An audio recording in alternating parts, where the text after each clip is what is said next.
দেখো বন্ধুরা, আজ চলে এসেছি তোমাদের সঙ্গে ওলকপি দিয়ে একটা মাছের ঝোলের রেসিপি শেয়ার করব।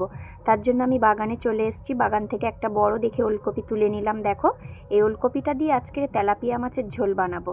তেলাপিয়া মাছগুলো আমি কেটে ধুয়ে খুব ভালো করে পরিষ্কার করে নিয়েছি।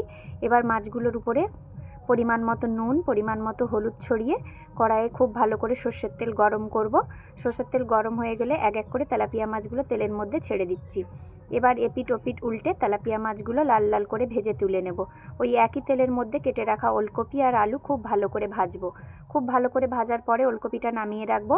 এবার কড়াইয়ে দিচ্ছি গোটা জিরে, শুকনো লঙ্কা আর সর্ষের তেল। ফোড়নটা খুব ভালোভাবে লাল হলে এবার কড়াইয়ের মধ্যে দিয়ে দিচ্ছি পেঁয়াজ। পেঁয়াজটা একটু খানিকক্ষণ ভাজবো। ভাজার পরে ভেজে রাখা ওলকপি আর আলুটা দিয়ে দিলাম।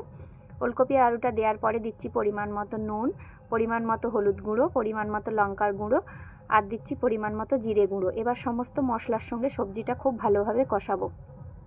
সবজিটা খুব ভালোভাবে কষাতে হবে। ওলকপি আর আলু যেহেতু আমি আগের থেকেই ভেজে রেখেছিলাম, তাই মশলার সঙ্গে খানিকক্ষণ কষানোর পরে এবার দিয়ে দেব জল। খুব ভালোভাবে ওলকপি আর আলু সেদ্ধ হয়ে গেলে উপর থেকে তেলাপিয়া মাছগুলো, ভেজে রাখা মাছগুলো দিয়ে দিচ্ছি। দিয়ে ঝোল ফুটিয়ে গা মাখা মাখা হলেই নামিয়ে নেব। দেখুন, একদম ওলকপি দিয়ে, টাটকা বাগানের ওলকপি দিয়ে তেলাপিয়া মাছের ঝোল একদম রেডি হয়ে গেছে। কেমন হয়েছে সবাই কমেন্টে জানাবেন।